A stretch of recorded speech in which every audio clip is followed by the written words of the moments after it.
Good morning friends, की हालचाल। आज हम पढ़ेंगे refraction at spherical surface.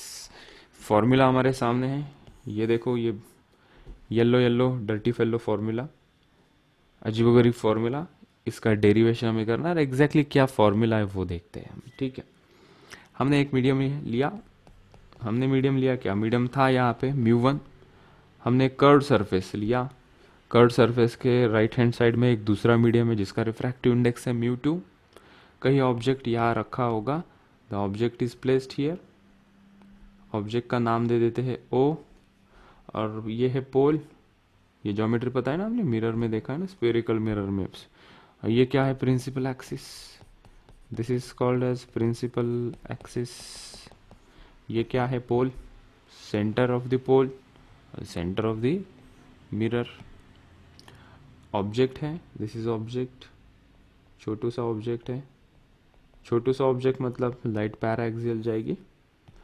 Object का डिस्टेंस दिया है पोल से, वो है u। अच्छा, अभी लाइट इंसिडेंट रे दिखाओ। So will show incident ray. Object से लाइट जाएगी, सरफेस पे टकराएगी। हमने कंसिडर किया, क्या कंसिडर किया, we consider this medium is denser than this medium. मतलब भैया लाइट आ रही है रेरर मीडियम से डेंसर मीडियम की तरफ। ठीक है, तो एक नॉर्मल निकालते हैं। तो हमने एक नॉर्मल निकाली यहाँ पे। So let's draw one normal. ये रही नॉर्मल। ठीक है, नॉर्मल की तरफ अभी लाइट बेंड होगी क्योंकि रेरर मीडियम से लाइट जा रही है डेंसर मीडियम की तरफ। तो हमने लाइट फिर से दिखाई। लेट्स से कि लाइट ऐसी बेंड होके यहाँ पे जा रही है। ठीक है, not always necessary, not always necessary कि ऑब्जेक्ट से लाइट निकले और रिफ्रैक्ट होके वो प्रिंसिपल एक्सिस की तरफ ही जाए। ऐसा भी तो हो सकता है कि ऑब्जेक्ट से लाइट निकलेगी, थोड़ा सा बेंड होके ऐसी चली जाएगी, right. So keep this thing in your mind. Light जब रिफ्रैक्ट होगी, नॉट नेसेसरी वो प्रिंसिपल एक्सिस पे मीट होगी, और नॉट नेसेसरी इमेज यहाँ पे फॉर्म होगी। मतलब ऐसा कंसिडर करो, लाइट यहाँ से आई और ऐसे चली गई, तब ऑब्जेक्ट से लाइट निकली तो है, लेकिन इमेज कहाँ पे फॉर्म होगी, तो हम कहेंगे कि इसकी इमेज यहाँ पीछे फॉर्म होगी।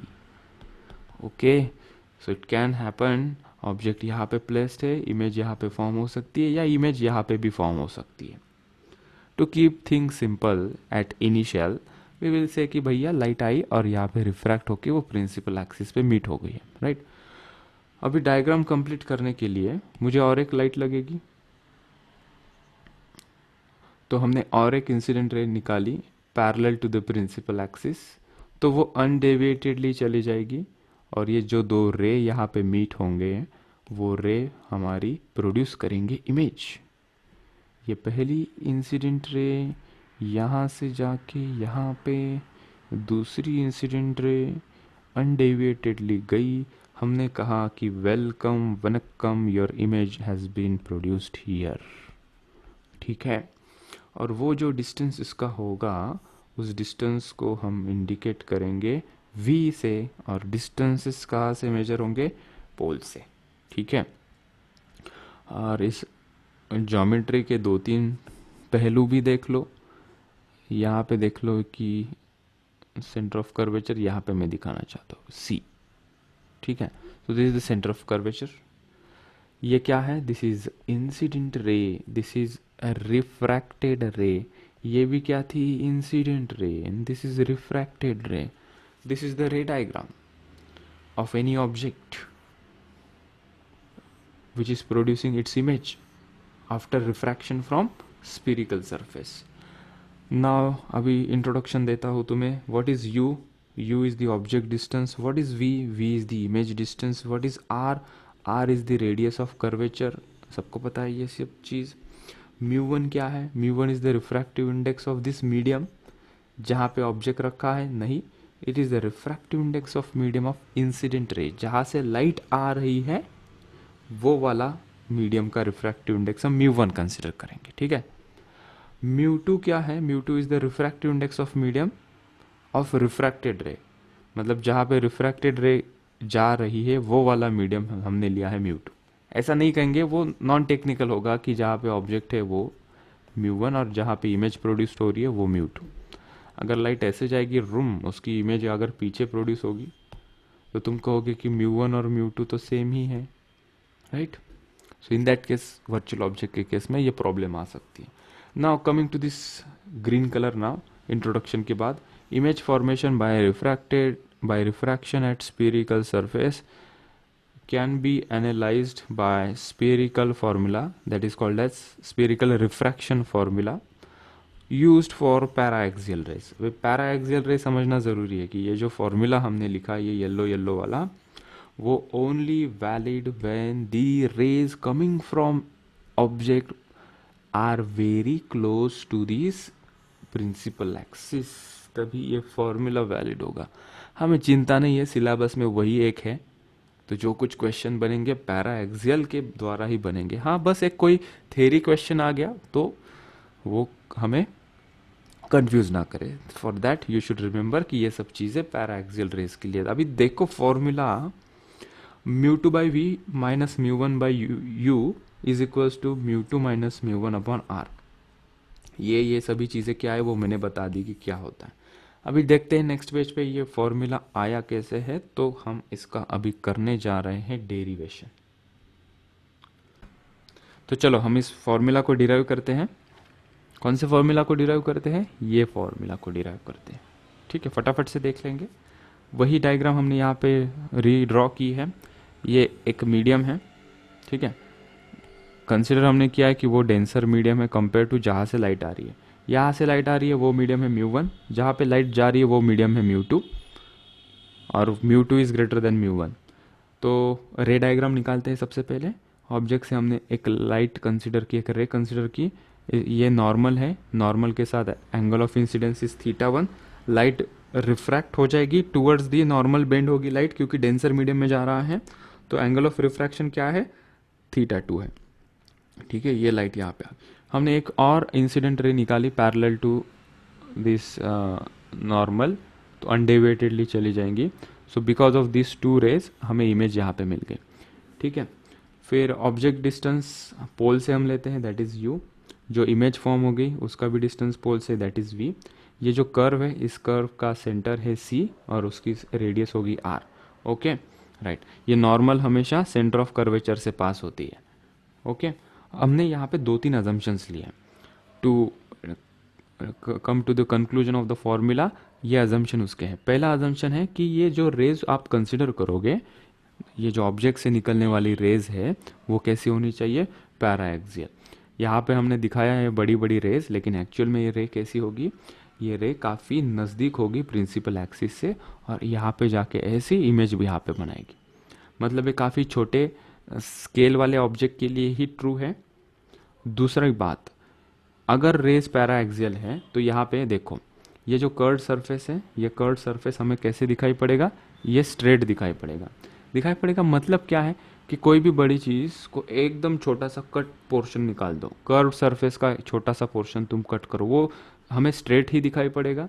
सो we can say this distance MP dash, this MP dash and this MP are identical. मतलब P और P डैश ये दोनों कोई अलग पॉइंट नहीं, एक ही पॉइंट है, और वो दिखाई कैसे पड़ रही है? स्ट्रेट दिखाई पड़ रही है। और मान लेते हैं कि वो h हाइट है, वो जो डिस्टेंस है वो h है, ठीक है, राइट। तीसरा अजम्पशन क्या है? यहाँ पे जो angle of incidence and angle of refraction है पैरा एक्सियल रेस के कारण वो भी छोटे हो जाएंगे, ओके। और तीसरी बात, यहाँ पे हमने प्रिंसिपल एक्सिस के साथ 2-3 एंगल बताए हैं।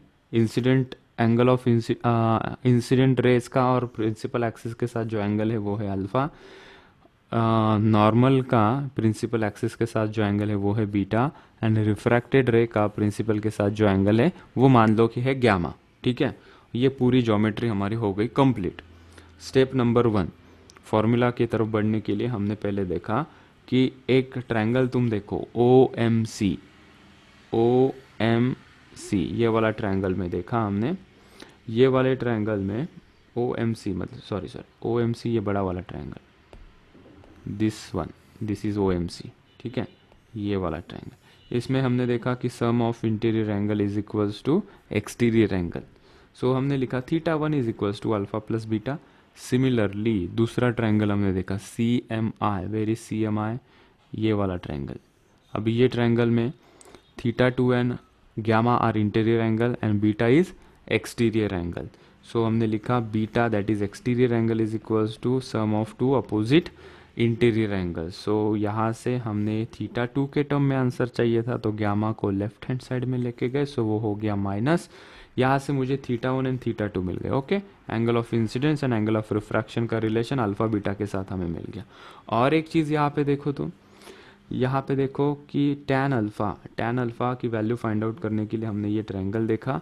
ये ट्रायंगल है right angle triangle. tan alpha क्या होगा, that is opposite side upon adjacent side. Opposite में है h, एडजेसेंट में क्या है u। सो हमने tan अल्फा को लिया h/u, लेकिन यहाँ पे मैंने माइनस साइन लगाया है। माइनस साइन क्या इंडिकेट करता है, हमें कन्वेंशन, साइन कन्वेंशन समझना पड़ेगा। पोल से लेफ्ट हैंड साइड में डिस्टेंसेस निगेटिव और राइट हैंड साइड में डिस्टेंसेस पॉजिटिव हम लेते थे। और इसका एक्चुअल रीज़न क्या होता है, एक्चुअल साइन कन्वेंशन क्या होता है, जहाँ पे इंसिडेंट ऑब्जेक्ट होता है और इंसिडेंट रे का डायरेक्शन क्या है, राइट हैंड डायरेक्शन है। सो राइट हैंड डायरेक्शन वाले जो भी डिस्टेंसेस होंगे वो पॉजिटिव, और हमें जो लेफ्ट में जाने पड़ेगा और वो जो डिस्टेंसेस होंगे निगेटिव। तो मुझे बताओ, पोल से मुझे लेफ्ट में जाना पड़ेगा या राइट में जाना पड़ेगा टू गेट यू। तो हमने कहा सर लेफ्ट में जाना पड़ेगा। सो लेफ्ट वाले डिस्टेंसेस कैसे है, सभी निगेटिव, तो ये माइनस यू किया हमने। एच प्रिंसिपल एक्सिस के ऊपर के डिस्टेंस पॉजिटिव होते हैं और नीचे के डिस्टेंस निगेटिव होते हैं, तो एच तो ऊपर है इसलिए एच को हमने लिखा पॉजिटिव। वी के बारे में क्या ख्याल है, वी कैसा है, पोल के राइट हैंड साइड में, राइट वाले डिस्टेंस पॉजिटिव। आर कहाँ है, आर भी राइट हैंड साइड में, तो वो भी पॉजिटिव।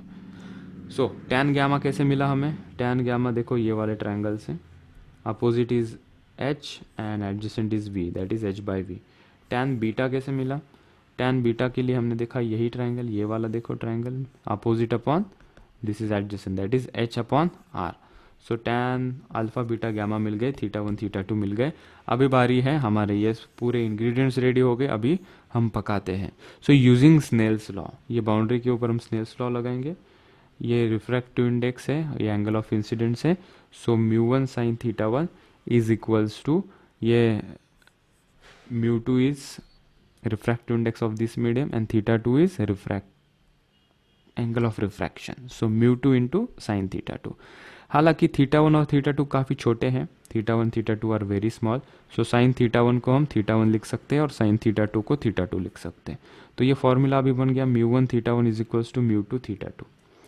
फिर हमने θ1 को लिखा अल्फा प्लस बीटा एंड θ2 को मैंने लिखा बीटा माइनस गामा। और यहाँ पे भी हमने अजम्पशन लिया है, क्या अजम्पशन लिया है, अल्फा बीटा गामा ये भी कैसे है, काफ़ी छोटे हैं। लोग ना अननेसेसरी हॉर्न बजाते हैं, कब सुधरेंगे पता नहीं। सो अल्फा बीटा गामा ये कैसे, काफ़ी छोटे हैं। तो एंगल जब छोटे होते हैं तो उसको एक तो तुम θ1 लिख सकते हो या तुम tan θ1 भी लिख सकते हो। तो सिमिलरली अल्फा को हम tan α1 लिख सकते हैं या साइन अल्फा लिख सकते हैं, ठीक है। तो हमने प्रेफरेबल समझा उसको tan अल्फा लिखना, क्यों, क्योंकि ये सब्स्टिट्यूट कर पाएंगे उसके अंदर टर्म्स। बीटा को हमने tan बीटा लिखा और गामा को हमने tan गामा लिखा, और वो सभी चीज़ें हमने यहाँ पे सब्स्टिट्यूट कर दी। नेक्स्ट पेज पे आते हैं। सो हमने यहाँ पे सब्स्टिट्यूट किया, ये वाला फॉर्मूला था, ये वाला सब्स्टिट्यूशन करना था। सो अल्फ़ा की जगह पे tan अल्फ़ा, बीटा की जगह पे tan बीटा, ये tan बीटा, और गामा की जगह पे tan गामा। सो tan अल्फ़ा क्या था, h/-μ, tan बीटा क्या था, h/r, तो ये रहा h/r। tan गामा क्या था, h/v, तो ये h/v। ये tan बीटा क्या है, h/r, वो सब्स्टिट्यूट कर दिया। h कैंसिल हो गया, रीअरेंज कर दिया हमने, म्यू को मल्टीप्लाई कर दिया अंदर, यहाँ पे μ1 को अंदर मल्टीप्लाई करके ये आ गया और इसका मल्टीप्लाई करके ये आ गया, ठीक है। r की टर्म और v और u की टर्म एक जगह पे, तो ये वाली टर्म मैं लेफ्ट में लेके गया, तो ये हो गया -μ2/r। μ1/r ऑलरेडी यहीं पे था, इसकी साइड चेंज होके ये माइनस वाली टर्म यहाँ पे आ गई प्लस, ये वाली देखो, और ये ऑलरेडी यही साइड में था तो ये माइनस। तो इसको सिंप्लीफाई करके दोस्तों हमें जिसका इंतज़ार था बहुत देर से वो चीज़ हमें मिल गई। μ1 - μ2/r is equals to μ1/u minus μ2/v। Next lecture में इसके हम ढेर सारे न्यूमेरिकल सॉल्व करेंगे। आज के लिए